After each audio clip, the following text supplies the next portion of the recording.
بسم اللہ الرحمن الرحیم۔ السلام علیکم۔ پاکستان ایئر فورس کا ایک پائلٹ تھا جسے اسرائیلی ایجنسی موساد کی ایک خاتون نے ورغلا کر اپنے ساتھ شامل کر لیا تھا، اور اب اس کے ذمہ یہ کام تھا کہ پاکستان کے ایئر بیس سے وہ ایک طیارہ اڑائے اور کوہٹا پر بم گرا کر پاکستان کا ایٹمی پروگرام تہس نہس کر دے۔ لیکن گمنام ہیروز اپنی دھرتی ماں کی حفاظت کے لیے ہر وقت چوکس اور تیار ہیں۔ ISI کے ان بیٹوں نے اس اسرائیلی ایجنٹ کو کس طرح گرفتار کیا اور پاکستان کے نیوکلیئر پروگرام کو محفوظ بنایا، یہ تمام حیران کن تفصیلات آپ تک پہنچائی جائیں گی۔ ISI کے میجر ریٹائرڈ عامر نے یہ بتایا کہ اس وقت میں ISI اسلام آباد میں اسٹیشن چیف تھا۔ اس وقت اسرائیل نے پاک فضائیہ کے ایک بگوڑے پائلٹ کو پاکستان کے راز نکلوانے کے لیے استعمال کیا۔ جب میجر ریٹائرڈ عامر کو اس بات کا پتہ چلا تو انہوں نے اس کی نگرانی شروع کر دی اور اس سے ملاقات میں اپنے آپ کو ایک پختون قوم پرست ظاہر کیا۔ ان دنوں ناراض پختونوں کی ایک تحریک بھی چل رہی تھی، اسی وجہ سے میجر ریٹائرڈ عامر نے اپنا نام سعید خان بتایا۔ اسرائیلی ایجنسی نے پاک فضائیہ کے اس افسر کو برطانیہ کے ایک ڈانسنگ کلب سے اٹھایا اور اسے تل ابیب لے گئے، جہاں اس کی برین واشنگ کی گئی اور اسے پاکستان میں مخالف کارروائیوں کے لیے لانچ کیا گیا۔ میجر ریٹائرڈ عامر نے یہ سارا واقعہ سناتے ہوئے بتایا کہ ان دنوں وہ ایک کتاب پڑھ رہے تھے جو موساد کے ایک سابق چیف نے لکھی تھی۔ کتاب میں ذکر آیا کہ چارٹ میں جب ہم نے آپریشن کیا تو چونکہ ہمارا وہاں سفارت خانہ نہیں تھا تو ہم نے ارجنٹائن کے سفارت خانے کو استعمال کیا۔ میجر ریٹائرڈ عامر کا کہنا تھا کہ یہ پڑھنے کے بعد میرے ذہن میں یہ بات آئی کہ ان کا تو پاکستان میں بھی کوئی سفارت خانہ نہیں ہے، کہیں وہ یہاں پر بھی تو کوئی ایسا کام نہیں کر رہے۔ میں نے جب ارجنٹائن کے سفارت خانے سے معلوم کیا تو وہاں 2 ڈپلومیٹ تھے، ایک سفیر تھا اور دوسرا فرسٹ سیکٹری۔ فرسٹ سیکٹری کا نام لوسٹن تھا اور میں نے اس پر نظر رکھنا شروع کر دی۔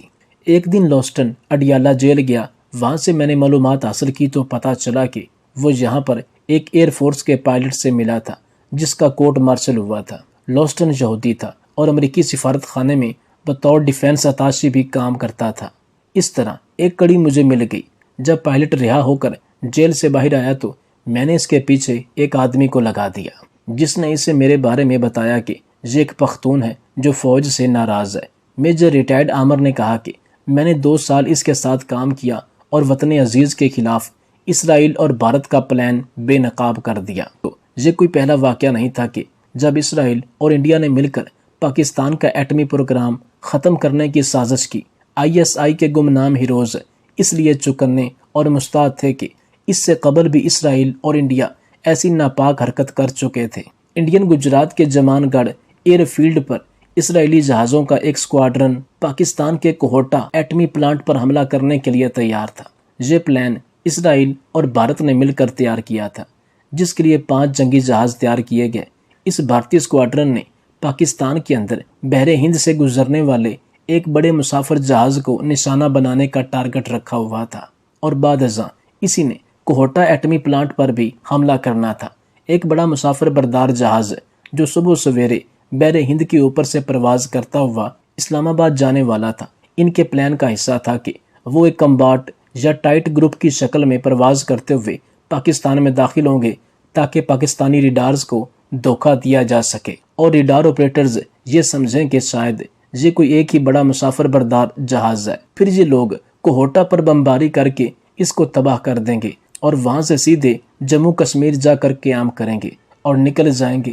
بتایا جاتا ہے کہ اس حملے کی اطلاع جنرل ضیاء الحق کو پاکستان کی کسی خاص شخصیت نے دی تھی اور اس روحانی شخصیت نے جنرل ضیاء الحق کو خبردار کیا تھا کہ پاکستان کے خلاف غیر ملکی طاقتیں اکٹھی ہو کر کوئی بڑا فتنہ پیدا کرنا چاہتی ہیں، افواج پاکستان کو تیار کیا جائے۔ اسی دوران یہ بات ISI ہیڈ کوارٹر تک پہنچا دی گئی، جنہوں نے اپنی بھاگ دوڑ تیز کر دی اور بالآخر حملے سے صرف چند گھنٹے پہلے حملے اور سازش کا سراغ لگا لیا گیا۔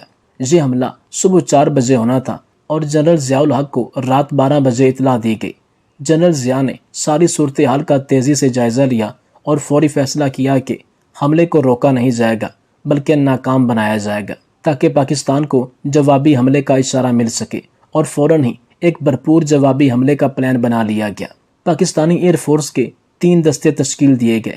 پہلے کے ذمہ یہ کام تھا کہ وہ اسرائیلی جہازوں کے حملے کو ناکام بنائے اور ان کو مار گرائے۔ دوسرے دستے کو ممبئی میں انڈیا کے ایک نیوکلیئر پلانٹ کو تباہ کرنے کا ٹاسک ملا، جبکہ تیسرے دستے کو اسرائیل کے ایک نیوکلیئر پلانٹ کو تباہ کرنے کا ٹاسک دیا گیا۔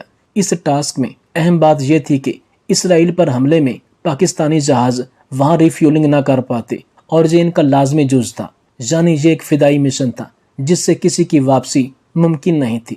اس مشن کے لیے 4 جوانوں کی ضرورت تھی، مگر ایئر فورس کے جوانوں سے جب پوچھا گیا تو 10 تیار ہو گئے، اور ان میں 4 کا انتخاب کرنے کے لیے باقاعدہ قرعہ اندازی کرنا پڑی۔ ہر جوان یہ اعزاز حاصل کرنے کے لیے بے چین تھا کہ وہ اسرائیل پر حملہ آور ہو۔ امریکی سیٹلائٹ نے پاکستانی جہازوں کی غیر معمولی نقل و حرکت کو نوٹ کیا تو فوراً انہوں نے اسرائیل اور انڈیا کو آگاہ کر دیا، اور انہوں نے نہایت ہی خفیہ انداز میں اپنے مشن سے پسپائی اختیار کر لی۔ لیکن اس بات کو چھپایا بھی نہ جا سکا، اور نتیجے میں پوری دنیا میں دونوں کی بہت سبکی ہوئی۔ تب پاکستان نے اسرائیل کو خبردار کیا کہ نہ پاکستان عراق ہے اور نہ ہی پاکستانی فوج عراقی فوج کی طرح ہے۔ آئندہ ایسی کسی بھی مہم جوئی کو اسرائیل کے لیے ایک بھیانک خواب میں تبدیل کر دیا جائے گا۔ میجر عامر کہتے ہیں کہ وہ دن ہے اور آج کے دن اسرائیل نے آج تک پاکستان پر براہ راست حملہ کرنے کا خواب نہیں دیکھا۔ ہاں، پاکستان سالمیت کے خلاف انڈیا کے ساتھ مل کر سازشیں ضرور رچائی جاتی ہیں، اور ان سازشوں کو بھی ISI کے گمنام ہیروز اور وطن کے بیٹے ہر وقت چوکس، مستعد اور تیار رہ کر ناکام بناتے رہتے ہیں۔ ISI کی قوت کا یہ عالم ہے کہ اس نے کم وسائل ہونے کے باوجود روس جیسی سپر پاور کو افغانستان میں نہ صرف شکست دی، بلکہ اس وار کے نتیجے میں روس ٹکڑے ٹکڑے ہو کر تقسیم ہو گیا۔ روس کو دراصل اس وقت افغانستان پر قبضے کے بعد دریائے سندھ تک آنا تھا۔ جنگ ہماری سالمیت اور افغانوں کی آزادی کی جنگ تھی۔ میجر ریٹائرڈ عامر نے بتایا کہ ضیاء دور میں CIA کو افغان کمانڈروں سے ملنے کی اجازت نہیں تھی۔ تمام کنٹرول ISI کے پاس ہوتا تھا۔ CIA کا پیسہ ہم لے کر آگے تقسیم کرتے تھے۔ میجر ریٹائرڈ عامر کا کہنا تھا کہ پاکستان نے نہیں بلکہ امریکہ نے پاکستان کے ساتھ ڈبل گیم کھیلی ہے۔ پاکستان نے ہر ممکن امریکہ کی افغانستان میں مدد کی ہے، لیکن بدلے میں امریکہ نے افغانستان میں انڈیا کو بٹھا دیا، براہم داغ بگٹی کے ٹریننگ کمپاس کھلوائے اور بلوچستان میں علیحدگی کی تحریک شروع کروا دی۔ اب وقت آ چکا ہے کہ پاکستان کے تمام لوگ ایک دوسرے کے خلاف ملک دشمن ہونے اور غداری کے فتوے لگانے کی بجائے ایک ساتھ مل کر پاکستان کے خلاف ہونے والی سازشوں کو ناکام بنائیں، ورنہ آج بھی اسرائیل، انڈیا وغیرہ پاکستان کی سالمیت کے خلاف اسی طرح سازشیں کر رہے ہیں جس طرح اس سے پہلے ماضی میں کی جاتی تھی۔ تو خواتین و حضرات، ریٹائرڈ میجر عامر نے بتایا کہ کس طرح اسرائیلی ایجنسی موساد نے اپنی ایک خاتون افسر کو استعمال کرتے ہوئے پاک فضائیہ کے ایک پائلٹ کو ورغلایا اور اس کے ذمہ یہ کام لگایا کہ وہ کوہوٹا پر بم گرا کر پاکستان کا ایٹمی پروگرام ہمیشہ کے لیے ختم کر دے۔ مگر ISI کے گمنام ہیروز نے اس آپریشن کو کس طرح ناکام بنایا اور حملے سے پہلے ہی اس پورے نیٹ ورک کو توڑ کر رکھ دیا گیا۔ ریٹائرڈ میجر عامر کہتے ہیں کہ یہ ساری داستان سننے کے بعد اہل پاکستان کی اپنے وطن، افواج پاکستان اور ISI کے ساتھ محبت میں اضافہ ہی ہوا ہوگا۔ اگر آپ اپنی افواج پاکستان سے محبت کرتے ہیں تو اس کے اظہار کرنے میں کیا حرج ہے؟ کامنٹ سیکشن میں ISI، پاک فوج اور پاکستان زندہ باد لکھ کر پوری دنیا کو یہ پیغام دیجیے کہ پاکستانی قوم اپنے گمنام ہیروز اور اپنے وطن کے محافظ بیٹوں سے کس قدر محبت کرتی ہے، اور اس میں بھی کوئی دو رائے نہیں کہ پاکستان ایک امن پسند ملک ہے اور ہمیشہ امن کا دائی رہا ہے۔ لیکن جب پاکستانی قوم اور اس ارض پاک کی سالمیت کو خطرہ محسوس ہوا تو ان جوانوں نے ملک و قوم پر اپنی جانیں نچھاور کر کے اس کا مقام پوری دنیا میں بلند کیا۔ جیسا کہ گزشتہ دنوں انڈیا اور پاکستان کی ایک فضائی جنگ ہوئی جس میں پاکستان نے انڈیا کے 6 جہاز مار گرائے اور پاکستان کو سفارتی محاذ پر بھی برتری حاصل ہوئی۔ پوری دنیا میں پاکستان کا نیا تشخص اجاگر ہوا اور ہندوستان کو منہ کی کھانی پڑی۔ ساری دنیا جانتی ہے کہ ہندوستان نے بلا جواز پاکستان پر حملہ کیا۔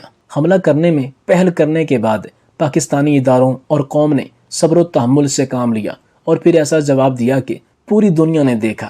یہ حقیقت ہے کہ جنگوں سے کسی بھی ملک و قوم کو کبھی کوئی فائدہ حاصل نہیں ہوا، لیکن جب بات ملک و قوم کی سالمیت پر آ جائے تو عرض پاک کی حفاظت کرنا ملک و قوم کی عزت اور بقا کے لیے ضروری ہوتا ہے۔ کراچی کے ایک حساس ادارے کے ملازم نے دوسری شادی کی تو اس کی بیوی نے ہنی مون کے لیے کینیڈا جانے کی ضد کی۔ سرکاری ملازم اس قانون سے اچھی طرح واقف تھا کہ اگر دوران سروس ملازم کی موت ہو جائے تو بہت سارے پیسے ملتے ہیں۔ چلاک شوہر نے اپنی بیوی سے کہا کہ اگر کینیڈا جانا ہے تو مجھ پر پیٹرول چھڑک کر آگ لگا دو اور میری تصویر اور شناختی کارڈ بھی میری جیب میں ہی ڈال دو۔ بیوی اپنے شوہر کی چالاکی نہ سمجھ سکی اور پیٹرول کی بوتل اور ماچس لے کر اس کے سامنے حاضر ہوئی تو شوہر نے، میرا نام عبدالغفور ہے اور میں ایک سکول ٹیچر ہوں۔ ہمارے علاقے میں ایک نوجوان جس کی 2 ماہ بعد شادی تھی اچانک غائب ہو گیا۔ پولیس نے اسے بہت تلاش کیا، اخبارات میں بہت سارے اشتہار دیے، مگر وہ نوجوان بازیاب نہ ہو سکا۔ کچھ سمجھ نہیں آ رہا تھا کہ نوجوان کو زمین کھا گئی یا آسماں۔ یہ ایک ایسا واقعہ تھا جس سے پورا علاقہ خوف میں مبتلا ہو گیا۔ لوگ اپنے گھروں سے باہر آنے میں خوف محسوس کرتے تھے۔ پولیس سے پہلے میں نے خود ذاتی طور پر اسے تلاش کرنے کی اپنی طرف سے کوشش کی۔ میں اجمل کا استاد رہ چکا تھا، وہ مجھ سے تعلیم حاصل کر چکا تھا۔ میں اسے اچھی طرح جانتا تھا کہ وہ کہاں اٹھتا بیٹھتا ہے، کن کن لوگوں کے ساتھ اس کی دوستی ہے، یہ سب کچھ میں جانتا۔ میں اس کے ایک دوست کے پاس گیا اور اجمل کے بارے میں ان سے دریافت کیا۔ سب سے پہلے میں اس کے دوست عارف کے پاس گیا۔ عارف نے مجھے بتایا کہ اجمل اپنی جاب کی وجہ سے بہت پریشان تھا۔ وہ چاہتا تھا کہ شادی سے پہلے اس کی جاب ہو جائے، گو کہ لڑکی والوں کی طرف سے اس پر کسی قسم کا جاب کا پریشر نہیں تھا۔ لیکن اجمل اپنے ہونے والے سسر کو اچھی طرح جانتا تھا، کیونکہ میں اس کے ہونے والے سسر سے یہ بات اشاروں میں کر چکا تھا کہ بیٹا، شادی ایک بہت بڑی ذمہ داری ہے۔ آپ کے بھائی تو اپنے اپنے کاروبار میں مصروف ہیں اور آپ ہی ہیں جو سب سے زیادہ تعلیم یافتہ ہونے کے باوجود بے روزگار ہیں۔ اجمل اس حقیقت سے اچھی طرح واقف تھا۔ عارف نے یہ بھی بتایا کہ اجمل کے بقول میں نے شہر میں کئی کمپنیوں میں اپلائی کر رکھا ہے اور امید ہے کہ 1 مہینے کے اندر اندر مجھے مختلف کمپنیوں کی طرف سے انٹرویو کال آئے گی۔ خدا کرے میری سلیکشن ہو جائے۔ اس بارے میں میرے لیے دعا کیجیے گا۔ اور آنے والے وقت میں اس نے شہر جا کر مختلف کمپنیز میں انٹرویو بھی دیے تھے۔ اجمل کا باپ اس کی گمشدگی سے پہلے ہی گزر چکا تھا اور ماں تھی کہ اس کی طبیعت دن بدن خراب ہوتی جا رہی تھی۔ نہ کچھ کھاتی تھی نہ پیتی، بس ہر وقت اپنے بیٹے کا نام لے کر پکارتی رہتی۔ میں اسے خود مختلف ڈاکٹرز کے پاس لے گیا، مگر کسی کے علاج سے کوئی فرق نہ آیا۔ یہ مرض اسے بیٹے کی جدائی کا تھا اور اس مرض کی دوا خود اجمل ہی تھا۔ اجمل کو غائب ہوئے 2 ماہ ہو چکے تھے۔ ڈاکٹروں کے مطابق اب بھی اگر اجمل واپس آ جائے تو اس کی ماں بالکل ٹھیک ہو جائے گی، مگر یہ بات کسی کو معلوم نہیں تھی کہ اجمل کب آئے گا اور وہ آئے گا بھی یا نہیں۔ اس کے بارے میں کوئی کچھ نہیں جانتا تھا۔ ہر کوئی اپنی طرف سے اجمل کو بازیاب کرانے کی کوششوں میں مصروف تھا کہ مجھے ایک لڑکی کی کال آئی جس کا نام تانیہ تھا۔ وہ اجمل کی ہونے والی بیوی تھی۔ تانیہ نے مجھ سے کہا کہ ماسٹر جی، میں نے بڑی مشکل سے آپ کا نمبر کسی سے لیا ہے، میں اجمل کے سلسلے میں آپ سے ملنا چاہتی ہوں۔ میں نے کہا بیٹی، یوں میں کسی لڑکی سے نہیں مل سکتا، اگر ہو سکے تو جو کچھ باتیں ہیں وہ یہیں فون پر مجھ سے ڈسکس کر لو۔ وہ کہنے لگی ماسٹر صاحب، آپ سے ملے بغیر میں فون پر یوں یہ باتیں ڈسکس نہیں کر سکتی، آپ کا ملنا مجھ سے بہت ضروری ہے۔ میں نے تانیہ سے پوچھا کہ میں تمہیں کہاں مل سکتا ہوں؟ وہ کہنے لگی ماسٹر صاحب، کل میں بازار اپنی ایک سہیلی کے ساتھ شاپنگ کے سلسلے میں آؤں گی، آپ بھی وہیں آ جائیے گا، میں آپ کو اپنی لوکیشن بھیج دوں گی۔ دوسرے دن صبح ہی میں شہر کی طرف روانہ ہوا۔ تانیہ بھی اپنی سہیلی کے ساتھ بازار کی طرف روانہ ہوئی۔ مقررہ وقت پر میں وہاں پہنچ گیا اور میں نے تانیہ سے فون کر کے دریافت کیا کہ وہ کہاں ہے۔ تانیہ نے بازار کے اندر ہی ایک کینٹین کا مجھے بتایا۔ میں بتائے گئے ایڈریس پر پہنچا تو میں نے دیکھا کہ تانیہ اپنی دوست کے ساتھ ہوٹل میں موجود تھی۔ اس کے چہرے کی اداسی سے یہ صاف نظر آ رہا تھا کہ اجمل کی گمشدگی کی وجہ سے اسے بہت دکھ ہوا ہے۔ وہ مجھ سے کہنے لگی کہ ماسٹر صاحب، میں یہ بات اچھی طرح جانتی ہوں کہ جب سے اجمل گم ہوا ہے اس وقت سے آپ چین سے نہیں بیٹھے۔ آپ اپنے تمام طالب علموں سے بہت محبت کرتے تھے، لیکن اجمل آپ کا ایک خاص طالب علم تھا، وہ بھی آپ کو اپنے بیٹوں سے زیادہ عزیز تھا، جبکہ اجمل بھی آپ کی بہت عزت کرتا تھا۔ ماسٹر صاحب، میں آپ کو بتانا چاہتی ہوں کہ کالج لائف سے ہی ایک لڑکا مجھے پسند کرتا تھا، وہ میرا کلاس فیلو تھا، اس کا نام شکیل تھا۔ شکیل نے اپنے والدین کو میرے رشتے کے لیے بھیجا۔ اس کے والدین ہمارے گھر آئے اور میرے باپ نے ان سے سوچنے کے لیے وقت مانگا۔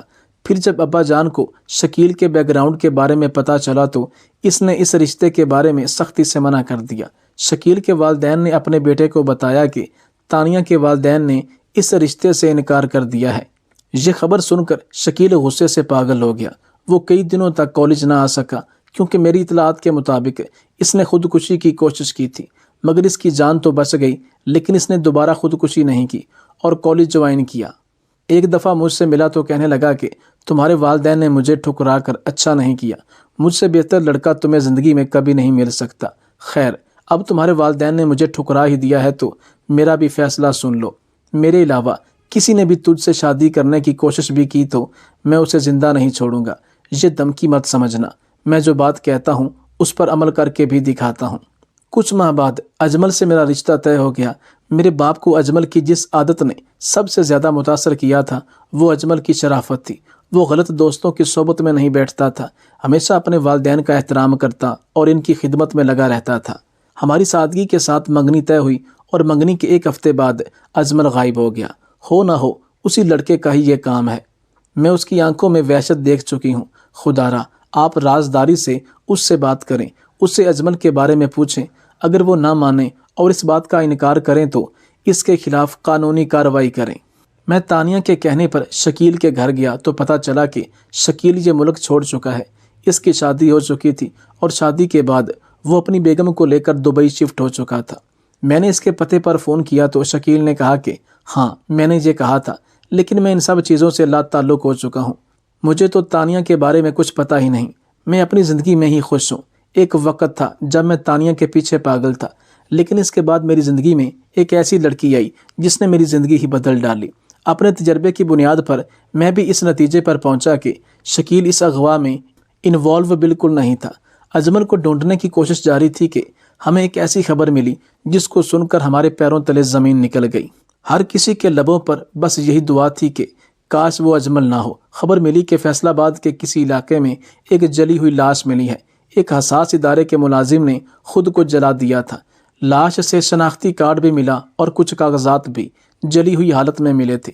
پولیس نے قتل کا مقدمہ کسی نامعلوم شخص کے خلاف درج کر دیا کیونکہ موقع پر قاتل کا سراغ نہ مل سکا۔ ادارے کے اس ملازم کی باقیات کو سرکاری اعزاز کے ساتھ دفنایا گیا۔ اس اندھے قتل کا سراغ لگانے کے لیے پولیس نے اپنی کوششیں بہت تیز کر دی۔ مقتول کے موبائل سے CDR وغیرہ نکلوایا گیا۔ مقتول کے نام پر چلنے والے دونوں نمبر بند تھے۔ تاہم ایک بات نے پولیس کو حیرت میں ڈال دیا کیونکہ وقوع کے صرف 2 دن بعد ہی گجرانوالہ سے مقتول کے ID کارڈ سے ایک سم ایکٹیو کرائی گئی۔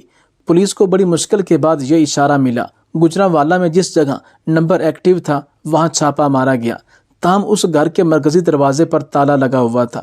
پولیس کسی بھی طریقے سے اس کے گھر کے اندر جا پہنچی۔ اہلکاروں کی حیرت کی انتہا نہ رہی۔ جب مردہ ان کے سامنے بیٹھا تھا تو پھر وہ جلی ہوئی لاش کس کی تھی؟ اصل میں چکر کچھ یوں تھا کہ ملازم صاحب نے پہلی بیوی کو طلاق دے رکھی تھی اور دوسری شادی کی ہوئی تھی۔ وہ اپنی نئی زندگی انجوائے کرنا چاہتے تھے۔ کینیڈا میں ہنی مون منانے کا پروگرام بن چکا تھا مگر بجٹ بہت کم تھا۔ کافی ٹائم سوچنے کے بعد وہ اس نتیجے پر پہنچا کہ میں ملازم ہوں، جمع پونجی کوئی خاص جمع نہیں ہے، ادارے سے ایک اچھی خاصی رقم ملے گی مگر وہ بھی اس وقت جب میں ریٹائر ہوں گا۔ اسی دوران معلوم ہوا کہ اگر دوران سروس وفات کی صورت میں اس کی بیوی کو اچھی خاصی رقم ملے گی، لہٰذا اس نے اپنی نئی نویلی دلہن کے ساتھ ایک منصوبہ بنایا، ایسا خطرناک منصوبہ جس کے بارے میں کوئی سوچ بھی نہیں سکتا۔ حساس ادارے کے ملازم نے بس سٹینڈ سے ایک نوجوان کو اغوا کروایا۔ بدقسمتی سے وہ نوجوان اجمل ہی تھا۔ اس کو دھوکے سے قتل کیا، پھر اس کی لاش کو بھی جلا ڈالا، جلی ہوئی یونیفارم بھی پھینک دی اور اپنے سروس کارڈ کو بھی تھوڑا سا جلایا اور اسے پھینک دیا۔ اس کارڈ کو اس طرح جلایا گیا کہ اس کی شناخت برقرار رہے۔ مقتول ملازم نے سرکاری اعزاز کے ساتھ اپنے آپ کو سپرد خاک کروایا اور گجرانوالہ میں ایک کرائے کے مکان میں رہنے لگا۔ ملازم صاحب نے گھر کے مرکزی گیٹ کو تالا لگوا دیا تھا اور خود اندر اپنی بیگم کے ساتھ آرام فرما رہے تھے۔ وہ اس انتظار میں تھا کہ اس کی نئی بیگم کاغذاتی کارروائی کے بعد سے اچھی خاصی رقم لے آئیں گی اور یہاں سے کسی اور جگہ شفٹ ہو جائیں، لیکن موبائل کے چسکے نے ان کا سارا کام ہی خراب کر دیا اور اس کے تمام منصوبوں پر پانی پھیر دیا۔ شاید ملازم صاحب کو بھی انٹرنیٹ کے چسکے تھے، وہ بھی انٹرنیٹ کے بغیر نہیں رہ سکتے تھے۔ آج کل وہ کراچی کی ایک جیل میں اپنی باقی زندگی کے ایام گزار رہے ہیں۔ اس نے ایک ایسے نوجوان کی زندگی ختم کی تھی جس کی 2 ماہ بعد شادی تھی، ایک ایسا نوجوان جو اپنے والدین کی اکلوتی اولاد تھا اور اپنی ماں کا واحد سہارا تھا، لیکن اس حساس ادارے کے شخص نے صرف اپنی ذات کو دیکھا اور اپنے فائدے کی خاطر کسی انجان بے گناہ انسان کی جان لے لی۔ بجائے کینیڈا میں سیر کرنے کے اب یہ جیل میں سڑ رہا ہے اور اس کی بیوی نہ جانے کہاں اور کس کے ساتھ سیر کرے گی۔ کسی نے سچ کہا ہے کہ زندگی جتنی سادہ ہوگی اتنی پرامن اور سکون دہ ہوگی۔